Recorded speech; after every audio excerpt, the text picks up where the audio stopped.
اللهم ألف بين قلوب المؤمنين إنه لا ألف بين قلوبهم إلا أنت يا أرحم الراحمين آمين يا رب العالمين. Baik, kita lanjutkan pengajian kitab Fadhailul Quran karya Al-Imam Al-Bukhari rahimahullahu ta'ala. Dan kita sudah sampai pada hadis 4991. Faqala al-mu'allif rahimahullahu ta'ala wa nafa'ana bihi wa bi ulumihi fi darain amin. Babun fungsil Al-Quran, telah diturunkan Al-Quran yaitu dari langit ala sab'ati ahruf, atas 7 huruf, maksudnya 7 logat. Hadis 4991, qala al-muallif bis-sanad al-muttasil ila al-muallif qala haddatsana Sa'id bin Ufair qala haddatsani al-Laits qala haddatsani Muqayyid an Ibn Shihab qala haddatsani Ubaydullah bin Abdullah an Abdullah bin Abbas radhiyallahu anhuma haddatsahu an Rasulullah sallallahu alaihi wasallam qala Aqra'ani, telah membacakan kepada saya Jibril, malaikat Jibril, yaitu Al-Quran, ala harfin, atas 1 huruf, maksudnya dengan 1 logat, yaitu logatnya orang-orang Quraisy. Faraja'tu, maka saya pun merujuk kepada malaikat Jibril, maksudnya merujuk, minta supaya ditambah, jangan hanya 1 logat saja. Falam azal, maka tidak henti-hentinya astazidu, aku minta tambah kepada malaikat Jibril, wa yaziduni, dan dia menambah kepada saya. Hatta taha, sehingga sampailah beliau ila sab'ati ahruf, sampai kepada 7 huruf, maksudnya 7 logat. Kaum muslimin rahimahullah, hadis ini menunjukkan bahwa Al-Quran bisa dibaca dengan 7 logat. Itulah makna 7 huruf yang dimaksudkan dalam hadis ini. Meskipun makna 7 huruf ini diperselisihkan oleh para ulama, banyak sekali pendapat yang beraneka ragam tentang apa makna 7 huruf. Tapi kita pakai makna yang paling terkenal saja. Yang paling terkenal 7 huruf, maksudnya adalah 7 logat. Contoh 7 logat bagaimana? Orang-orang Arab, kabilahnya sangat banyak. Antara satu kabilah dengan kabilah yang lain, logatnya berbeda-beda. Maka Al-Quran ini, yang berbahasa Arab ini, boleh dibaca dengan logat-logat Arab manapun juga. Itu maksudnya. Tetapi kata Ibnu Katsir, 7 logat ini semuanya adalah dari kabilah-kabilah Mudhar. Orang Arab itu ada namanya kelompok Mudhar. Nah, kelompok Mudhar ini sangat besar. Tercakup di dalamnya orang-orang Quraisy, tercakup di dalamnya misalnya orang-orang Yaman dan sebagainya. Nah, kabilah-kabilah yang tercakup di dalam suku Mudhar inilah yang dimaksud dengan 7 huruf, yaitu 7 logat yang ada pada mereka. Kalau mau diperumpamakan seperti di Indonesia ada logat Jawa Tengah, ada logat Jawa Timur. Logat Jawa Tengah mengatakan wirawiri, logat Jawa Timur mengatakan riwariwi. Nah, ini 2 logat yang berbeda tapi maknanya sama. Kalau dalam Al-Quran kita lihat contohnya, misalnya fatabayyanu sama fatasabbatu, artinya sama, tabayyun. Satu logat membaca tabayyanu, satu logat membaca tasabbatu, maka dua-duanya adalah boleh. Kemudian kita ambil beberapa faedah dari sini. Faedah yang pertama kali malaikat Jibril menyampaikan wahyu, atau di awal-awal malaikat Jibril menyampaikan wahyu, itu beliau memberikan 1 logat saja. Hadis ini adalah ringkasan dari hadis yang lebih panjang. Dalam hadis yang lebih panjang riwayat Imam Nasai, Malaikat Jibril tidak datang sendiri, tapi dia datang bersama malaikat Mikail. Malaikat Jibril di kanan Nabi, malaikat Mikail di kiri Nabi SAW. Ketika malaikat Jibril menyampaikan ayat-ayat Quran dengan satu logat, maka malaikat Mikail yang ada di kiri beliau mengatakan, mintalah tambahan, jangan satu logat saja. Maka minta tambahan kepada malaikat Jibril, akhirnya ditambah menjadi 3 logat. Malaikat Mikail ngomong lagi, minta lagi, jangan 3 logat. Akhirnya minta lagi, sampai terakhir dikasih berapa? 7 logat. Nah, kisah yang lengkap seperti itu disebutkan oleh Imam Nasai dalam kitabnya Sunan Nasai. Ini lafalnya. Atani Jibril wa Mikail. Jibril Mikail datang. Faqa'ada Jibril an yamini. Jibril di kanan saya. Wa Mikail an yasari. Mikail di kiri saya. Maka Jibril mengatakan, ya Muhammad, iqra'il Quran al-harf. Muhammad, bacalah Quran dengan satu logat. Maka Mikail mengatakan, istazidhu, mintalah tambahan. Maka Nabi mengatakan, zidni, tambahkan untuk saya. Maka Jibril mengatakan, iqra'u ala thalathati ahruf, kamu baca 3 logat. Maka Mikail mengatakan, istazidhu, mintalah tambahan. Maka saya mengatakan, zidni, tambahlah untuk saya. Sampai akhirnya mencapai sab'ata ahruf, 7 logat. Kemudian malaikat Jibril mengatakan, iqra'u ala sab'ati ahruf, bacalah dengan 7 logat. Kulluha syaf kaf, semuanya adalah syafin kafin. Syafin ini syifa, ya, mengandung kesembuhan. Kafin mencukupi. Sehingga mana-mana dari 7 logat ini mau kita baca adalah bebas. Ini hadisnya sahih, riwayat Imam Nasai, adalah perincian untuk kejadian yang disebutkan secara ringkas dalam hadis ini. Dari hadis ini kita ambil pelajaran yang lain. Pertama, kasih sayang Rasulullah SAW.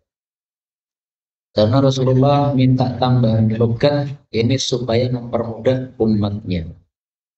Tidak semua umat beliau dari kabilah Quraisy, sehingga bahasa mereka tidak sama dengan orang-orang Quraisy. Orang Jawa Timur disuruh ngomong bahasa Jawa Tengah, susah. Sebagaimana orang Jawa Tengah disuruh mengikuti logat Jawa Timur, susah.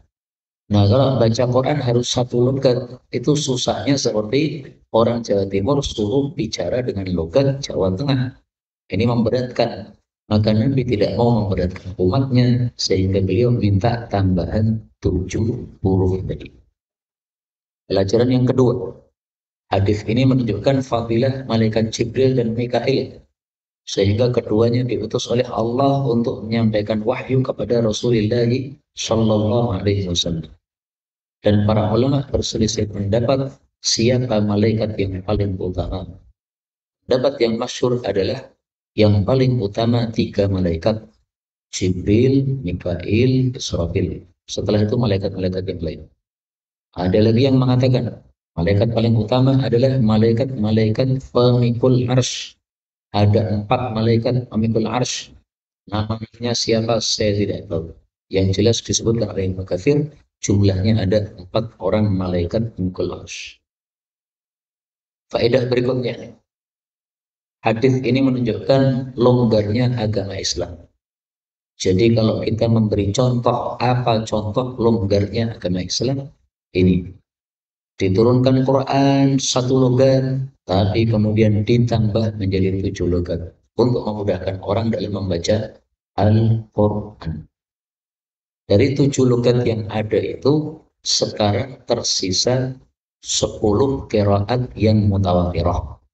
Jadi 10 qiraah bacaan Quran yang beraneka-ragam itu sisa-sisa dari 7 logat yang dulu disampaikan oleh Rasulullah SAW.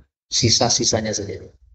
Bukan berarti 10 qiraat itu mewakili atau mencakup semua 7 logat tadi. Enggak. Itu hanya sisa-sisa dari 7 logat, tersisa 10 qiraat yang ada pada kita sekarang. Kita lanjutkan 4992. Wa bihi ilayhi qala hadatsana Sa'id bin Ufair qala hadatsani Laitsu qala hadatsani Uqayl an Ibn Shihab قال حدثني عروة بن الزبير أن المسور بن مخرمة وعبد الرحمن بن عبد القاري اسمه القاري bukan قاري salahnya أنهما حدثاه أنهما سمعا عمر بن الخطاب رضي الله عنه يقول سمعت aku mendengar Hisham bin Hakim bin Hizam Hisham putranya Hakim bin Hizam radhiyallahu anhuma. Kenapa radhiyallahu anhuma? Karena Hisham adalah sahabat Nabi, Hakim bin Hizam juga sahabat Nabi. Maka kita doakan dua-duanya. Dan Hakim bin Hizam ini adalah sahabat Nabi yang usianya 120 tahun, 60 tahun di masa jahiliyah, 60 tahun di masa Islam. Jadi dia mengalami sebagai kafir 60 tahun, mengalami sebagai muslim 60 tahun. Masuk Islam usia 60 tahun. Dia tanya kepada Rasulullah, "Oh ya Rasulullah, saya ketika kafir punya amalan-amalan baik, membantu orang, silaturahmi, sedekah, apakah ada pahalanya?" Maka beliau mengatakan, "Aslamta ala ma aslafta." Kamu masuk Islam membawa semua kebaikan yang sudah kamu lakukan. Jadi nikmatnya orang masuk Islam adalah semua dosa dihapuskan, tapi semua kebaikan ikut masuk ke dalam Islam. Masya Allah. Kita lanjutkan. Yang perlu bisa membaca surat Al-Furqan. Surat Al-Furqan surat yang ke-25. Fi hayati Rasulullah, dalam kehidupan Rasulullah Sallallahu Alaihi Wasallam. Maksudnya ketika Nabi masih hidup. Fastama'tu, maka saya mendengar likiraati terhadap bacaannya. Fa'idha huwa, ternyata dia yang qara'u membaca ala hurufin katsirah, atas huruf-huruf yang banyak, maksudnya logat-logat yang banyak. Lam yuqri'niha, yang Nabi tidak pernah membacakan kepada saya, Rasulullah sallallahu alaihi wasallam. Fakitu, maka nyaris usawiruhu, saya menangkap dia. Usawir itu memegang kepalanya atau menangkap pada kepalanya. Fi sholati, di dalam sholat. Fatasabbatu, maka saya mensabar-sabarkan diri. Hatta salaman, sampai dia salam. Falababtuhu, maka saya mencengkiwing dia. Biridaihi, dengan selendangnya. Lababa, itu artinya memegang bajunya pada bagian kerahnya sini. Nah, dipegang ini. Kalau saya terjemahkan dengan bahasa Jawa, dicengkiwing gitu aja. Hadis ini menunjukkan bahwa salatnya orang yang kondisinya seperti ini masih sah. Sayyidina Umar marah sehingga pengen langsung memegang kepalanya orang itu. Tapi dia sadar ini masih salat, gak boleh saya melakukan. Tapi kondisi kejiwaannya pasti tidak khusyuk, ya kan? Tapi masih saja salat dia lanjutkan. Berarti sholat seperti ini masih sah. Fakultu, maka saya mengatakan, man aqra'aka, siapa yang membacakan kepada engkau hadhihi surah, surat ini, allati sami'tuka, yang aku mendengar kepada kamu, taqra', kamu baca.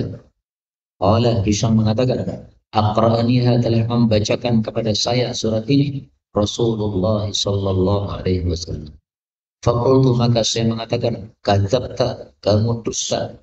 Fa inna Rasulullah sallallahu alaihi wasallam, karena beliau qad aqra'aniha, sungguh telah membacakan kepada saya surat ini, ala ghairi, atas selain ma qara'ta, apa yang kamu baca. Ini menunjukkan bahwa orang itu kalau melakukan sesuatu sesuai ilmu dia, itu tidak salah. Sayyidina Umar tahunya surat Al-Furqan tidak dibaca seperti yang dilakukan oleh Hisham. Hisham tahunya surat Al-Furqan dibaca sesuai apa yang dia dengar dari Nabi. Maka Hisham membaca sesuai yang dia dengar, Sayyidina Umar membaca sesuai yang dia dengar. Berarti sama-sama tidak salah. Maka para ulama mengatakan, laqad ahsana man intaha ila ma sami'. Sungguh telah baik orang yang melakukan sesuai apa yang dia dengar. Ilmu yang sampai kepada dia bagaimana? Dia lakukan sesuai itu. Nggak salah. Meskipun ada perselisihan pendapat di situ, dia nggak salah. Meskipun mungkin pendapat yang dia dengar tadi adalah pendapat yang lemah. Dia nggak salah. Kenapa? Ilmunya baru sampai situ. Yang tercela adalah kalau orang itu mudah-mudah menyalahkan orang lain, padahal dia tidak mengetahui hujahnya apa. Contoh, saya melakukan sholat dari rakaat pertama menuju ke rakaat kedua. Sebagian orang itu setelah sujud kemudian duduk istirahat dulu baru naik ke rakaat kedua. Kalau saya setelah sujud langsung berdiri tanpa duduk istirahat kedua. Nah, ada orang karena sedikitnya ilmu kemudian mengatakan sholat rusak, sholat tidak sesuai sunnah. Kok diwaca hadis Nabi. Nanti kalau sholat itu setelah sujud kedua duduk istirahat dulu. Nah, contoh seperti ini adalah contoh yang buruk. Orang tidak bertanya dulu langsung mengingkari. Mestinya dia bertanya dulu. Dia duduk istirahat tidak salah. Kenapa? Dia mendengar seperti itu. Nabi kalau setelah sujud kedua, kemudian istirahat dulu sebelum naik ke rakaat berikutnya. Dia duduk, nggak salah. Kenapa? Intaha ila sami. Dia melakukan sesuai penjelasan yang dia dengar dari guru. Tapi ketika dia mengingkari saya, kemudian mengatakan bahwa sholat saya sholat yang kubra rusak, itu di situ dia salah. Salahnya karena tergesa-gesa. Mestinya dia tanya dulu kepada saya, kenapa panjenengan sholatnya seperti ini? Seperti Sayyidina Umar tadi. Dia bertanya, siapa yang membacakan Quran surat Al-Furqan kepada engkau seperti ini? Maka dijawab, Rasulullah. Nah, begitu dikatakan Rasulullah, Sayyidina Umar mengatakan, tidak mungkin. Rasulullah membacakan kepada saya surat Al-Furqan juga. Tidak seperti yang kamu baca. Berarti kamu salah. Nah, maka karena dia menganggap bahwasanya Hisham ini salah, baru dibawa kepada Rasulullah SAW. Kita lanjutkan ceritanya. Fantalaqtu bihi, maka saya pergi bersama Hisham. Aku menggiring dia ila Nabi ila Rasulillah sallallahu alaihi wasallam kepada Rasul. Fakultu, maka saya mengatakan, ini sami'tu, sesungguhnya saya mendengar hadza Hisham yang membaca di surat Al-Furqan, surat Al-Furqan ala hurufin atas logat-logat lam tuqriniha, yang engkau tidak membacakannya kepada saya. Faqar Rasulullah sallallahu alaihi wasallam, maka beliau bersabda, arsilhu, lepaskan Hisham, karena masih dicengkewing tadi. Iqra ya Hisham, bacalah wahai Hisham. Faqara'a alaihi, maka Hisham baca kepada Nabi al-qira'ata, bacaan allati sami'tuhu, yang saya telah mendengarnya, yang dia baca. Faqala Rasulullah sallallahu alaihi wasallam, maka Rasulullah bersabda, kadzalika unzilat, seperti itulah surat Al-Furqan diturunkan. Tsumma qala, kemudian beliau mengatakan, iqra ya Umar, bacalah wahai Umar. Faqara'tul qira'ah, maka saya pun membaca dengan bacaan allati aqra'ani, yang Rasulullah membacakan kepada saya. Faqala Rasulullah sallallahu alaihi wasallam, maka beliau bersabda, kadzalika unzilat, seperti itulah surat Al-Furqan diturunkan.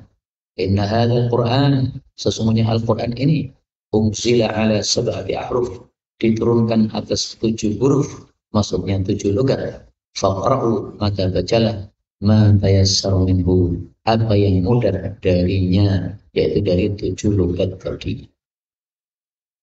Kaum muslimin rahimani wa rahimakumullah.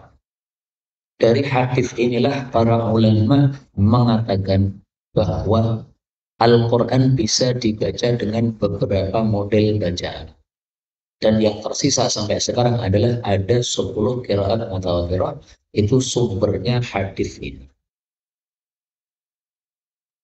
Dari hadis ini juga kita ketahui bahwa seseorang guru boleh mengajarkan Quran kepada murid-muridnya dengan pengajaran yang berbeda-beda. Kepada murid ini diajarkan qiraah ini, kepada murid ini diajarkan qiraah ini, kepada murid ini diajarkan qiraah ini, boleh. Dalam kasus ini Rasulullah mengajarkan kepada Hisham sesuatu yang berbeda dengan yang diajarkan kepada Umar. Dan ini dilakukan juga oleh para ulama ahli qiraat. Contohnya qiraah yang kita pakai, qiraah Asim. Dia mengajarkan kepada dua murid dengan bacaan yang berbeda. Dia ajarkan kepada Hafiz bacaan tertentu. Dia ajarkan kepada Syu'bah bacaan yang lain. Maka Syu'bah ini lapor kepada Imam Asim, kepada gurunya. Wahai Imam Asim, Hafiz membaca berbeda dengan yang saya baca. Padahal kami berdua, Hafiz sama Syu'bah, sama-sama ngaji pada Anda. Maka Imam Asim mengatakan, wahai Syu'bah, sesungguhnya aku bacakan kepada engkau sesuatu yang berbeda dengan apa yang saya bacakan kepada Hafiz. Maka silahkan lanjutkan, baca sesuai apa yang saya ajarkan. Gak ada masalah. Dan ini tampaknya, guru seperti ini melihat kemampuan muridnya.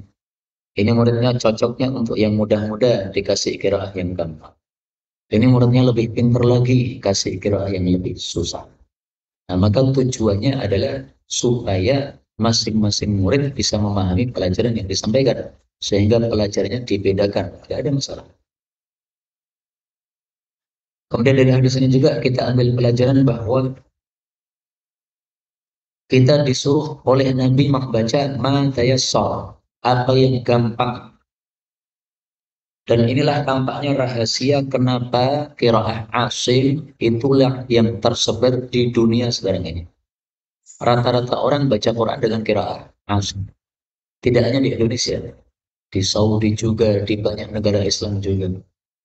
Padahal qiraah Asim dulu-dulunya tidak begitu terkenal. Ada qiraah yang paling kuno adalah qiraah Imam Ibnu Katsir namanya. Bukan Ibnu Katsir penulis tafsir, tapi Ibnu Katsir ahli qiraat. Itu qiraah paling kuno. Karena Ibnu Katsir ini generasinya generasi paling tinggi daripada ulama-ulama ahli qiraah yang lain. Maka qiraah Ibnu Katsir tentu saja lebih populer daripada qiraah Asim dulu-dulu. Tapi kenapa sekarang ini kok yang terkenal adalah qiraah Asim? Kenapa?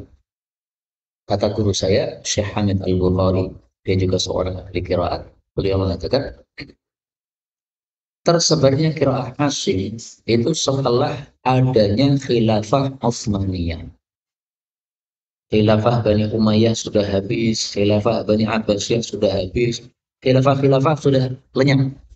Terakhir yang ada adalah khilafah Utsmaniyah. Khilafah Utsmaniyah tempatnya di Turki. Turki itu orang-orang Ajam non-Arab.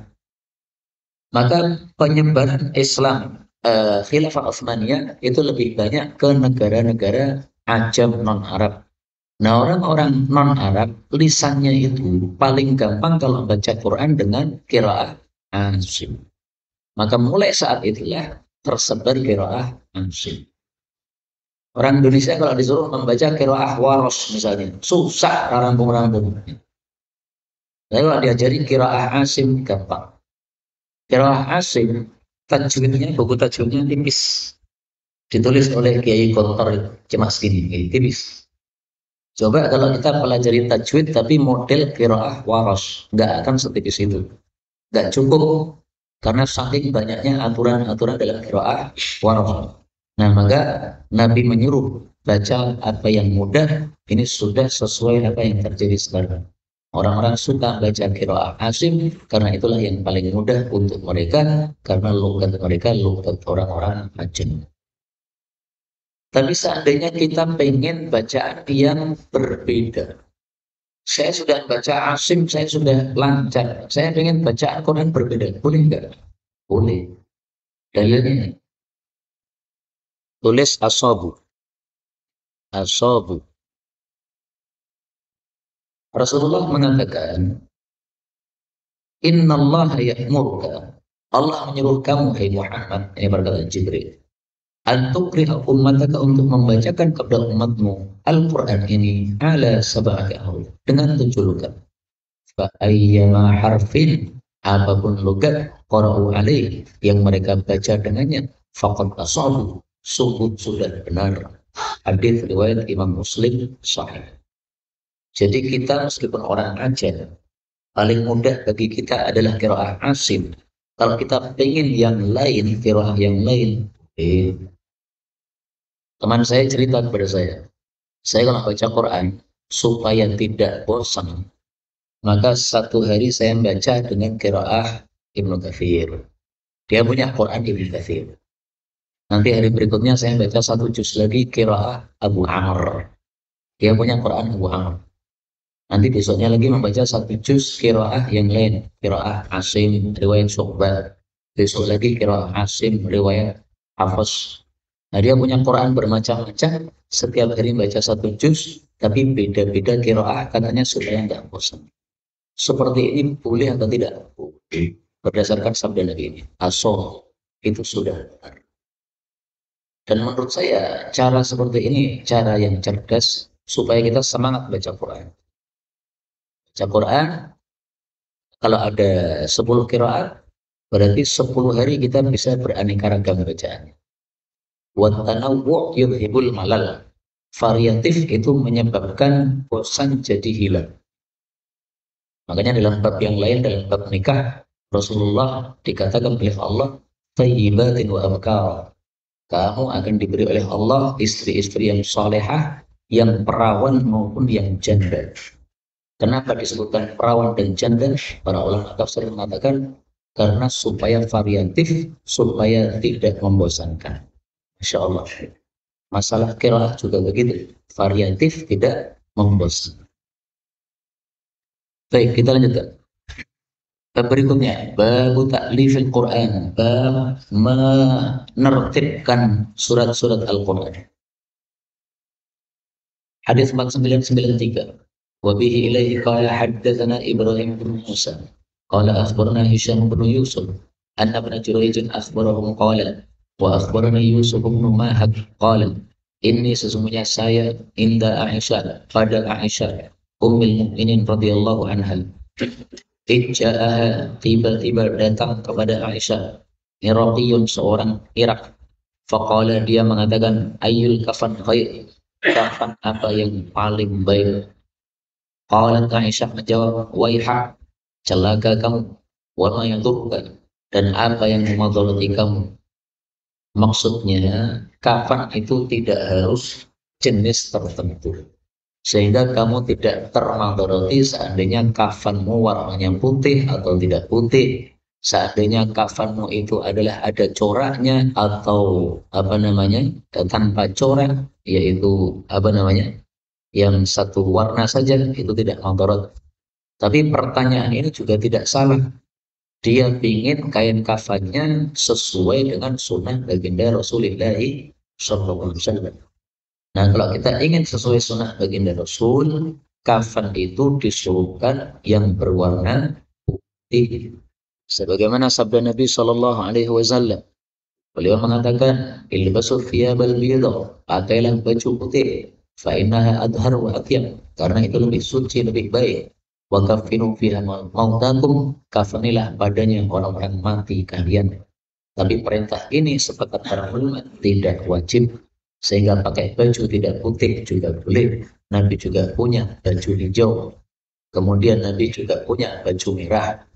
Kemudian mengkafani orang mati ini juga tidak wajib dengan baju putih, sehingga warna apapun bebas. Putih lebih utama, tapi warna apapun bebas. Bahkan tidak harus kain. Sudah bentuk jadi baju seperti ini untuk kafan juga sah. Karena pernah ada seorang munafik mati. Kemudian anaknya minta kepada Nabi, ya Rasulullah, bapak saya mati. Saya minta gamis jenengan supaya saya kafankan untuk bapak saya yang sudah mati.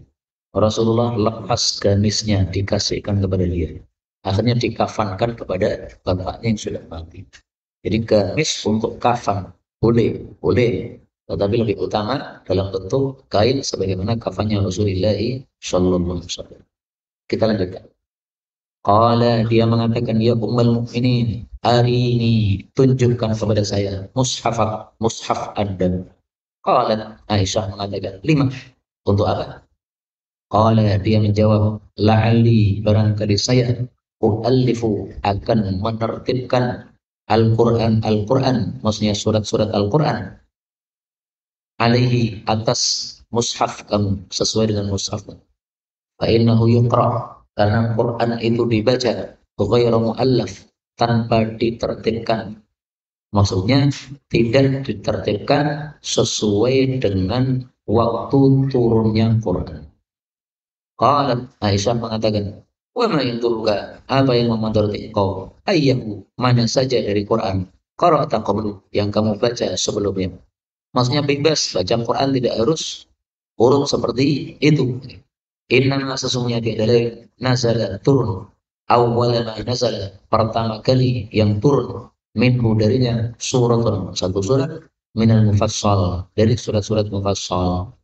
Fiha di dalamnya zikrul jannah, ada penyebutan tentang surga, wan nari dan tentang neraka.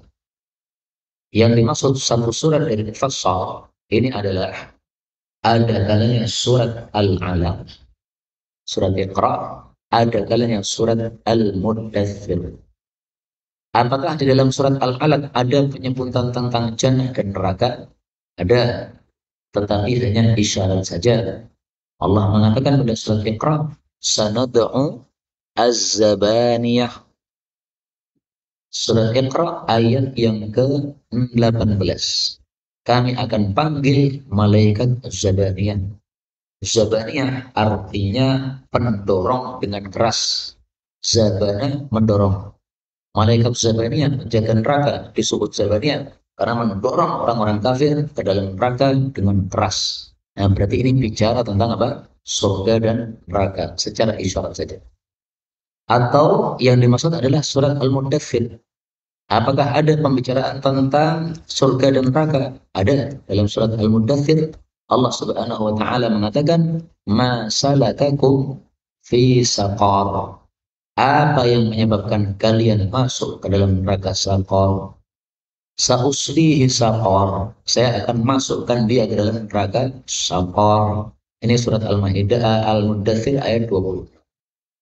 Kemudian juga setelahnya nanti akan dibicarakan tentang surga, illa ashabil yamin. Nah, ini tentang penghuni surga. Nah, maka itulah yang dimaksud oleh Aisyah. Pertama kali turun adalah satu surat dari Mufassal, ada kalanya surat Iqra, ada kalanya surat Al-Muddathir. Karena dua surat itulah yang awal-awal atau yang pertama turun kepada Rasulullah Shallallahu Alaihi Wasallam. Adapun istilah mufassal ini nanti akan dibahas pada bab-bab berikutnya insyaallah taala. Kemudian hatta sehingga idza saba, ketika telah kumpul annasu pada manusia ilal Islam kepada ajaran Islam, sudah banyak yang masuk Islam maksudnya, nazala barulah turun al halal wal haram, ayat-ayat tentang halal dan haram. Misalnya surat Al-Baqarah, surat Ali Imran. Walau dan kalau nazala turun awwala syai'in pertama kali yang turun, la tashrabul khamra, jangan minum minuman keras, laqalu, pasti orang-orang akan mengatakan la nada'ul khamra abadan, kami tidak akan meninggalkan minuman keras selama-lamanya. Walau nazala, seandainya turun pertama kali, la tasnu, jangan berzina, laqalu, sungguh orang-orang akan mengatakan la nada'u zina abadan, sungguh kami tidak akan meninggalkan zina selama-lamanya. Kenapa? Karena minuman keras dan zina itu sudah rutinitas orang Arab jahiliyah. Setiap hari minumnya minuman keras. Sama dengan orang Solo setiap hari minumnya apa? Teh. Suruh meninggalkan teh, susah. Pengajian, sebuahnya teh. Pagi-pagi disiapkan istri, teh. Nanti kerja masuk kantor, teh meneh. Tukang, teh meneh. Setelah kerja selesai, sebelum pulang disiapin teh meneh, teh terus. Itu memang adatnya orang Indonesia begitu, atau orang Jawa. Nah, sekarang orang Arab tuh setiap harinya minum minuman keras. Mereka punya simpanan minuman keras itu berdrum-drum, karena memang setiap hari diminum.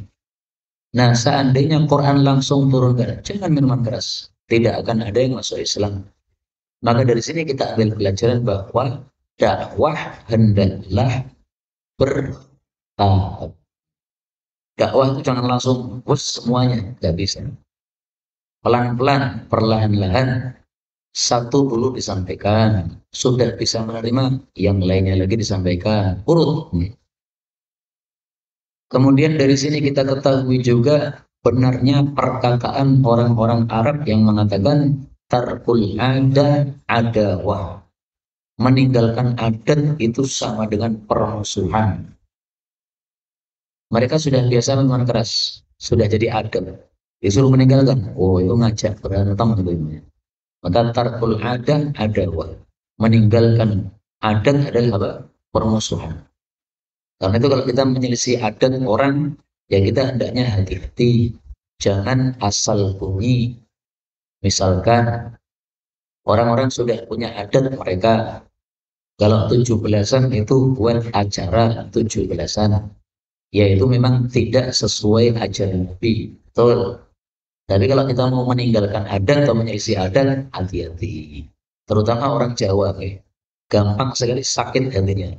Dengan perkataannya lekit udah langsung sakit hati, marah. Nah, maka hati-hati ngomongnya. Cukup kita sampaikan yang enak-enak saja. Yang penting kita sampaikan bahwa apa yang mereka lakukan tidak sesuai ajaran Rasulullah SAW. Kita lanjutkan. Laqad nazala sungguh-sungguh telah turun di Makkah ala Muhammadin kepada Nabi Muhammad sallallahu alaihi wasallam. Wa inni dan sesungguhnya saya ini lajariyatun sungguh anak kecil al-abu yang saya masih bermain-main kata Aisyah. Apa yang turun? Bal as-sa'atu maw'iduhum was-sa'atu adha wa amar. Bal bahkan as-sa'atu kiamat itu maw'iduhum perjanjian mereka maksudnya pasti terjadi. Was-sa'atu dan kiamat itu adha lebih ngeri wa amar dan lebih pahit, yaitu lebih pahit dari segala sesuatu yang lain. Wa ma nazalat dan tidaklah turun surat Al-Baqarah, surat Al-Baqarah, wan Nisa dan surat An-Nisa illa kecuali wa ana sementara saya ini indahu ada di hadapan Nabi, maksudnya sudah serumah dengan Nabi sallallahu alaihi wasallam. Jadi maksudnya kata Aisyah, ketika saya masih di Mekah, masih kecil, masih anak-anak, belum serumah dengan Nabi, nggak ada ayat-ayat hukum, nggak ada. Adanya ayat-ayat tentang keyakinan, tentang kiamat, tentang surga, neraka, tentang akidah. Nah, begitu orang-orang sudah pada masuk Islam, kemudian sudah pindah ke Madinah, baru disitulah terjadi hukum-hukum halal, haram, wajib ini, wajib itu. Maka ketika masih di Mekah, nggak ada salat 5 waktu. Di awal-awal maksud saya.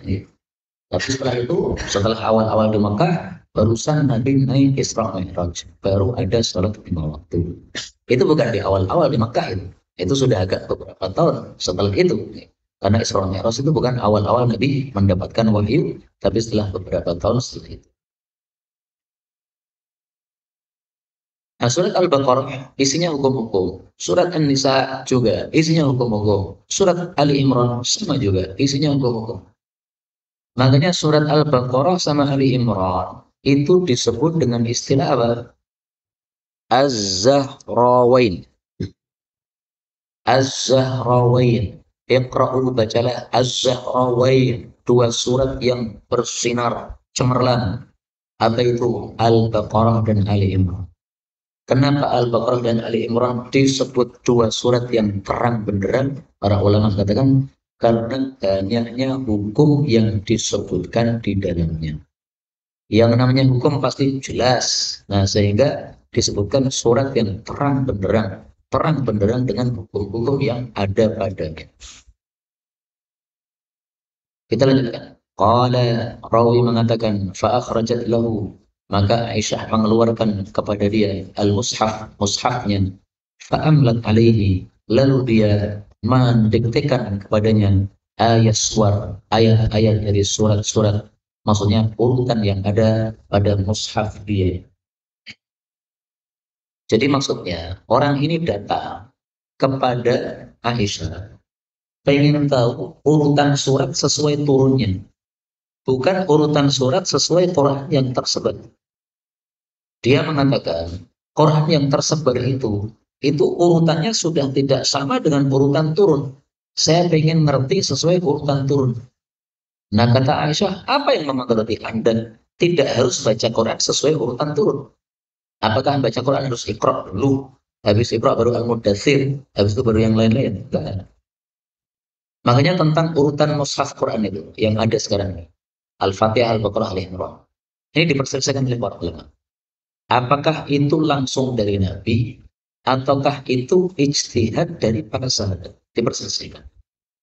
Pendapat yang lebih kuat insya Allah Ta'ala bahwa takliful Quran, ini tadi kan judulnya apa? Takliful Quran, ya. Urutan-urutan surat-surat Quran. Ini pendapat yang lebih kuat adalah itu berdasarkan ijtihad para sahabat. Dengan bukti urutan surat Quran yang dipegang oleh Aisyah berbeda dengan urutan surat yang tersebar di masa ini. Yang tersebar disebarkan oleh Sayyidina Abu Bakar, oleh Sayyidina Uthman. Nah, maka yang di mushafnya Aisyah tidak sama. Karena yang di mushafnya Aisyah itu sesuai awal-awal turun. Sesuai apa? Sesuai turunnya. Tapi kata Aisyah, nggak ada masalah. Nggak harus seperti ini. Tapi kalau kamu pengen tahu ya ini. Nah, urutannya seperti ini. Tetapi tidak harus membaca Quran dengan urutan turun sebagaimana dikatakan oleh Aisyah radhiyallahu taala anha. Nah sekarang kalau urutan Quran itu surat-suratnya bukan dari Nabi, tapi dari para sahabat Nabi, apakah itu sesuatu yang baik ataukah tidak? Jawabnya adalah sesuatu yang baik. Kenapa? Karena sudah disepakati oleh para sahabat. Sesuatu yang disepakati oleh para sahabat itu bisa dijadikan sebagai hujjah. Utsman dan para sahabat mengurutkan apa? Surat-surat Quran. Atau di masa Abu Bakar sudah diurutkan surat-surat Quran. Nah, urutan-urutan seperti ini karena sudah disepakati para sahabat, mushaf-mushaf yang lain sudah dibakar semuanya, maka berarti para sahabat sudah sepakat dengan urutan itu, maka itu lebih bagus daripada urutan yang lain. Ada para sahabat-sahabat yang punya mushaf sendiri-sendiri, urutannya beda-beda, ada. Tapi di masa Sayyidina Utsman semuanya sudah dibakar. Nah, yang tersisa sampai hari ini adalah urutan yang diijtihadkan oleh para sahabat yang kemudian disepakati oleh para sahabat. Itu lebih baik daripada mushaf-mushaf yang lain yang dibakar-bakar oleh Sayyidina Utsman di masa itu. Kemudian para ulama mengatakan juga bahwa urutan surat-surat Quran yang ada sekarang ini urutannya mengandung hikmah. Hikmahnya bisa kita pelajari di dalam ilmu yang disebut sebagai ilmu tanasub suwar. Ilmu apa tanasub itu? Keserasian urutan surat. Kenapa Al-Fatihah dulu? Kenapa? Kenapa setelah itu Al-Baqarah, Ali Imran, An-Nisa, Al-Maidah? Nah, itu ada tanasubnya, ada keserasiannya. Kenapa Al-Fatihah? Karena Al-Fatihah seperti daftar isi untuk Quran. Jadi kalau mau baca kitab, perlu tahu daftar isinya dulu kan. Nah, isinya Quran itu sudah diringkas dalam Al-Fatihah. Isinya tentang akidah. Bismillahirrahmanirrahim. Alhamdulillahirabbil alamin. Arrahmanirrahim. Maliki yaumiddin. Ini tentang Allah, tentang akidah. Kemudian iyyaka na'budu wa iyyaka nasta'in. Ihdinas siratal mustaqim. Ini tentang syariah. Berarti hukum-hukum ada di dalam Quran. Kemudian siratal ladzina an'amta 'alaihim ghairil maghdubi 'alaihim waladdallin. Ini tentang kisah-kisah umat terdahulu. Nah, berarti isinya Quran 3 itu. Akidah, syariat, dan kisah-kisah umat terdahulu. Makanya Rasulullah bersabda, membaca surat Al-Ikhlas sama dengan membaca apa? Sepertiga Quran. Kenapa? Karena Al-Ikhlas ini bicara akidah. Ada sepertiga yang lain yaitu syariah. Ada sepertiga yang lain yaitu kisah-kisah. Begitu. Waktu sudah membatasi kita, maka kita jumkan sampai di sini. Sisa waktu bisa kita buka soal jawab, baik berkaitan dengan tema maupun secara bebas. Wallahu a'lam bishawab. Alhamdulillahirabbil alamin.